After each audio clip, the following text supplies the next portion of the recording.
പെട്ടെന്ന് ഞാൻ ഓർക്കുകയായിരുന്നു, എൻ്റെ അമ്മ എൻ്റെ അടുത്ത് വന്നിട്ട് എന്നോട് പറഞ്ഞിരുന്നു കൃപാസനത്തിൽ പോകണം.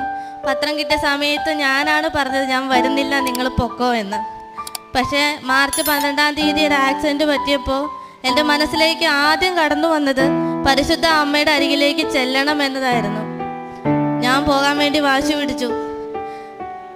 ഹസ്ബൻഡിൻ്റെ 2 തോളല് പൊട്ടി, നട്ടല് പൊട്ടി, വാരിയിൽ 4 എണ്ണം പൊട്ടൽ പറ്റി.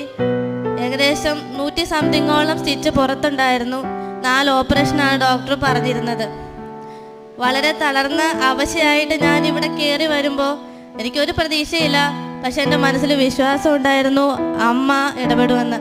ഞാനിവിടെ കയറി ഇരുന്നപ്പോൾ, പുറമേ നിന്ന് ഞാൻ കയറി അകത്ത് വന്നപ്പോൾ എനിക്ക് അനുഭവപ്പെട്ടത് ശരിക്കും ചൂടിൽ നിന്ന് തണുപ്പിലേക്ക് കയറി വന്നൊരു ഫീലായിരുന്നു. എന്നെ ആരോ തൊട്ടതുപോലെ എനിക്ക് തോന്നി. അതുവരെ ഞാൻ കണ്ണീരോടെ ഇരുന്ന് ഞാൻ കരയാതെയായി.